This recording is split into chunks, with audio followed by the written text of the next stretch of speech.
This is Marcel Brown, the most trusted name in technology, serving you up some technology history for June 6th. June 6th, 1984. Alexey Pajitnov first releases the game Tetris in the USSR.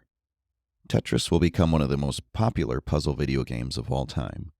Originally programmed for a Soviet-built Electronica 60 computer, the game was soon ported to the IBM PC, where it spread quickly throughout Moscow and the rest of the USSR.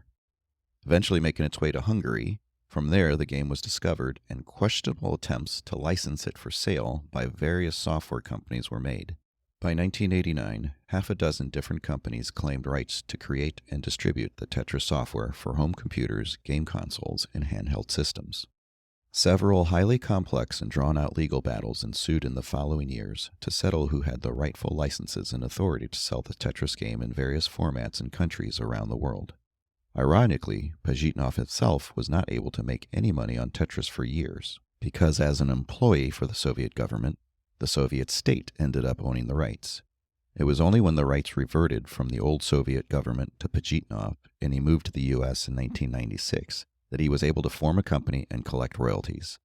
Then he went on to work for Microsoft, trading one oppressive regime for another, it would seem. June 6, 2005. In a keynote address at Apple's Worldwide Developers Conference, Steve Jobs announces that Macintosh computers will transition from PowerPC to Intel processors and demonstrates the Mac OS running on a computer with an Intel Pentium 4 processor. Jobs revealed at the time that Apple had been secretly preparing for a possible transition to Intel for many years. Unbeknownst to the public, for every version of Mac OS X released, Apple actually had prepared a version running on an Intel processor. By making the transition to Intel, Apple paved the way for the resurgence of the Macintosh computer by making it more compatible with software for Microsoft Windows. June 6, 2009. Palm Incorporated releases the Palm Pre smartphone through Sprint in an attempt to regain market share after their Treo line of smartphones is dwarfed by Apple's iPhone. Featuring the Linux-based Palm WebOS operating system, the Pre received some praise from technical reviewers, but due to poor marketing and the rapid pace in which Apple dominates the new world of smartphones, Palm's series of phones and the WebOS never really have a chance to gain a foothold. Within the course of 1 year, Palm is purchased by HP for $1.2 billion.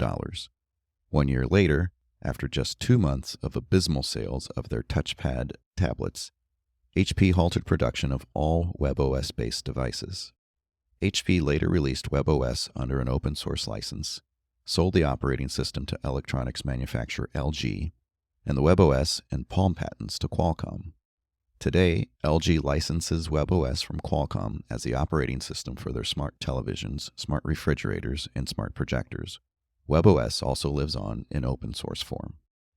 That's your technology history for today. For more, tune in tomorrow and visit my website, thisdayintechhistory.com.